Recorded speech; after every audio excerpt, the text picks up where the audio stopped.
So hello guys, कैसे हैं आप सभी लोग। मैं लेके आ चुका हूँ बॉडी बिल्डिंग से जुड़े कुछ शानदार एंड मज़ेदार अपडेट्स। चैनल पे नया है तो चैनल को सब्सक्राइब करके बेल नोटिफिकेशन को ऑल पे जरूर से प्रेस कर लेना। एंड नाउ हम लोग बढ़ते हैं आज के अपने पहली अपडेट की तरफ, जिसमें हम लोग बात करने वाले हैं सबसे पहले अपने अनिक घोष भाई के बारे में।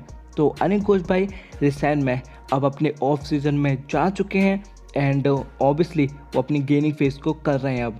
एंड ये अपनी उन्होंने फर्स्ट पिक अभी अपलोड करी है, जिसमें कि वो अपने लेग्स को फ्लेक्स करते हुए नज़र आते हैं। एंड आप लोग देखो उनका लेग का साइज़ भी, अगर हम एक मेंस फिजिक कॉम्पिटिटर के लेग्स का साइज़ को देखें तो काफ़ी अच्छा है। मैं ये नहीं कहूँगा सबसे बेस्ट है, क्योंकि हमने कार्लोस दी ओलिवेरा के भी उन्होंने अपने लेग्स इतने ग्रो कर लिए कि अब कभी भी अनाउंसमेंट आ सकती है कि वो men's physique to classic physique switch कर लिया है।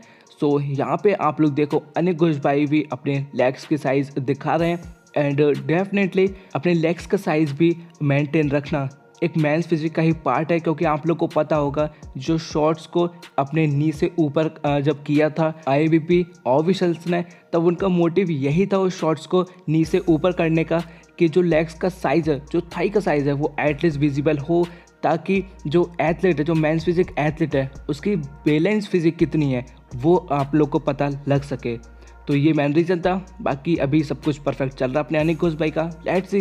बट नाउ हम लोग बढ़ते हैं आज को अपनी नेक्स्ट अपडेट की तरफ, जिसमें हम लोग बात करने वाले हैं अपने राहुल फिटनेस भाई के बारे में। तो राहुल फिटनेस भाई की साइड से एक बहुत बड़ी sad and heartbreaking news निकल के आ रही है।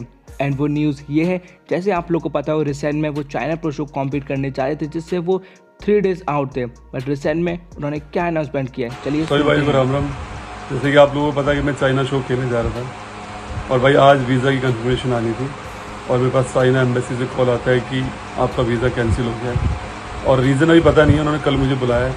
आपको पता ही है कि मैं दुबई से जब से आया हूँ भाई, मैंने रेस्ट नहीं करा बिल्कुल भी, पूरी ज़ोरों से अपनी प्रेप में लगा हुआ था। कंडीशन भी बहुत टॉप नॉच आ रही थी। अभी मेरा डिप्लीशन मोड चल रहा है और ऑर्गन्स भी आपको पता है कहीं ना कहीं सर्वाइव कर रहे थे। मेरी फैमिली, मेरा कोच बहुत खुश थे कि मैं बाहर शो करने जा रहा हूँ और सबसे बड़ी चीज़ कि आप लोगों का प्यार और सपोर्ट इतना मिला, तो मैं भी बहुत एक्साइटेड था गेम करने के लिए।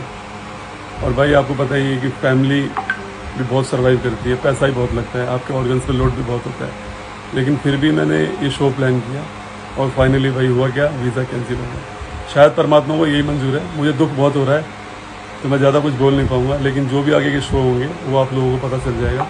और मैं अपने कोच से बात करता हूँ कि आगे कौन सा शो है। तो भाई मैं माफ़ी चाहता हूँ आपसे कि मैं ये शो नहीं कर पाया।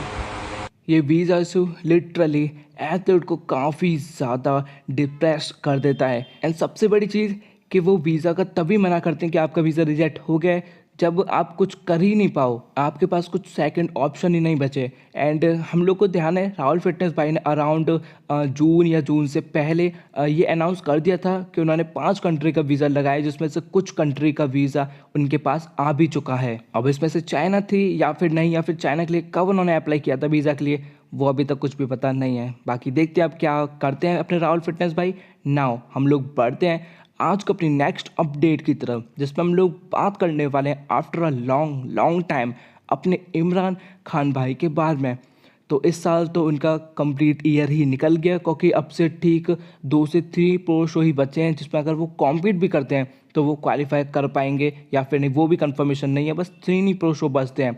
एंड ये उनका जो फिजिक अपडेट है वो हमारे साथ में शेयर करते हैं। जैसे कि आप लोग देख सकते हो उनकी फिजिक काफ़ी अच्छी लग रही है एंड उन्होंने थोड़ा सा साइज़ भी अपना इंक्रीज़ कर लिया है। एंड होपफुली ये उनका रिसेंट की अपडेट हो, क्योंकि उससे पहले उनके जो लेग्स थे वो इतने अच्छे ग्रो होते हुए नज़र नहीं आए थे। उनके लेग्स पहले के मुकाबले काफ़ी अच्छे ग्रो हो चुके हैं। आप लोग देखो उनके चेस्ट, उनके आर्म्स का साइज़ भी पहले के मुकाबले थोड़ा सा इंक्रीज़ हुआ है। बैलेंस फिजिक लग रही है अभी उनकी काफ़ी।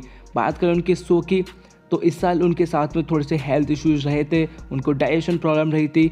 जो भी वो मील कैरी करते थे, जो भी मील वो इनटेक करते थे, वोमिट हो जाती थी।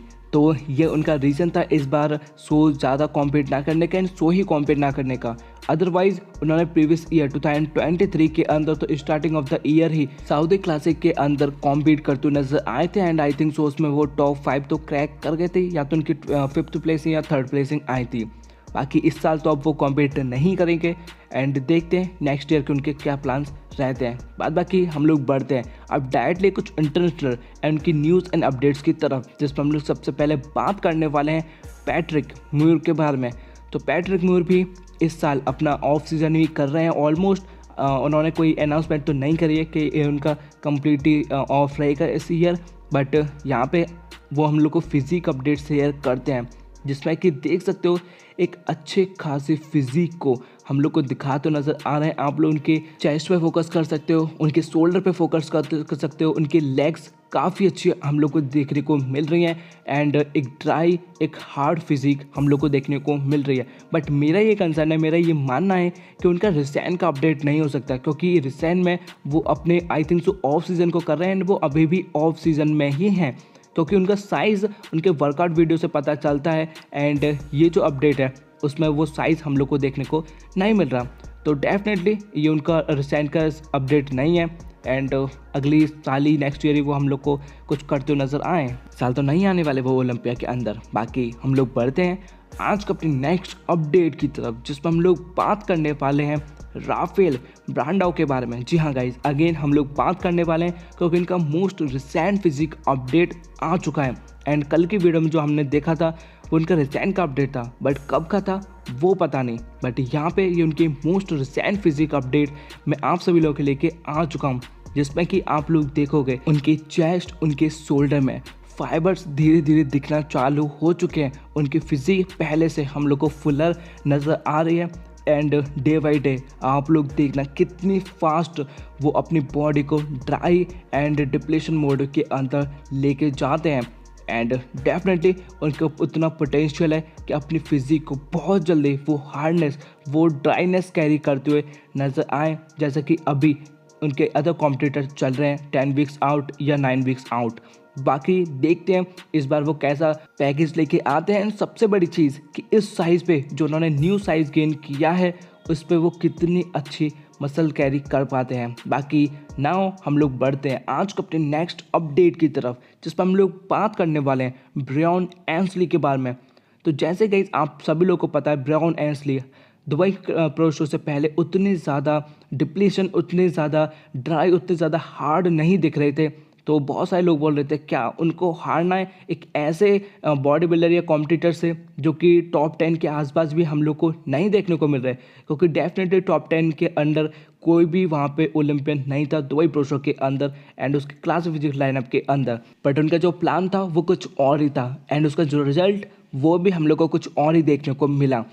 एंड अभी वो अपना फिजिक अपडेट शेयर करते हैं, जिसमें कि वही सेम स्टेज वाली फिजिक हम लोग को मेंटेन करते हुए नज़र आ रहे हैं एंड धीरे धीरे अपनी इस फिजिक को वो और भी ज़्यादा ड्राईनेस पे पहुंचा जाएंगे एंड जो नियर बाय मिस्टर ओलंपिया हम लोग को देखने को मिलेंगे वो एक अलग ही ब्रायन एंसली देखने को मिलेंगे। एंड दुबई प्रो शो का भी उनका यही प्लान था कि वो उतनी ज़्यादा हार्डनेस या ड्राईनेस में ना पहुंचे ताकि आगे जाके जब ओलंपिया के नियर बाय पहुंचे तो वो ड्राईनेस वो हार्डनेस को वो मिस ही कर दें, क्योंकि तब वो 12 वीक्स आउट थे एंड बस वो उतनी हार्डनेस को लेके आए जितना कि उनको ज़रूरत था एंड वही उनका प्लान था एंड वही हुआ।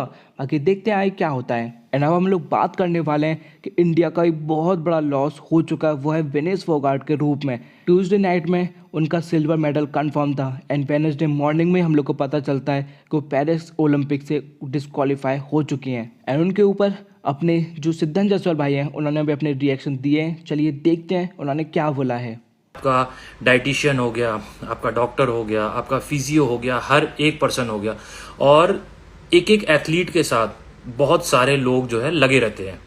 अब जो है विनेश फोगाट जी के साथ उनके डाइटिशियन भी होंगे, उनके कोच भी होंगे, उनके फिजियो भी होंगे, बहुत सारे लोग होंगे।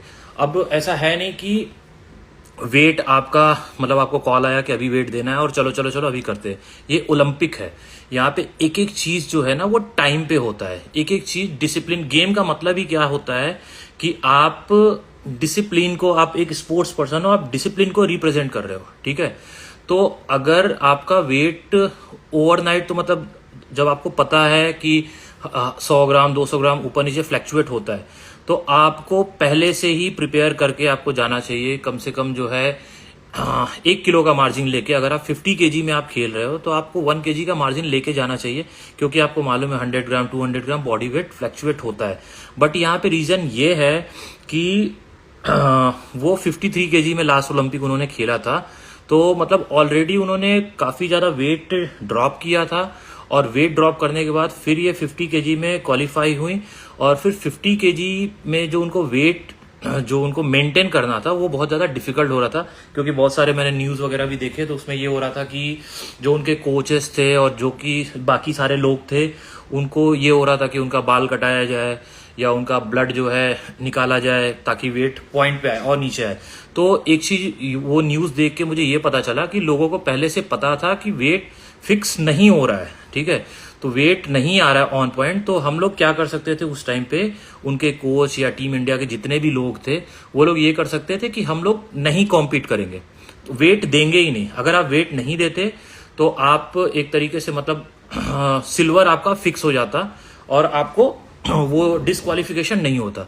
बट जब आपको पता है, क्योंकि वेइंग स्केल अभी हम लोग जितने भी प्रोफेशनल एथलीट है, बॉडी बिल्डर है, अभी अपने को मालूम है कि मेंस फिजिक में अगर ये हाइट है, ये वेट है, तो ये चीज देना है, तो हम लोग पहले से अपने साथ वेइंग स्केल, फूड स्केल सब कुछ कैरी करते हैं।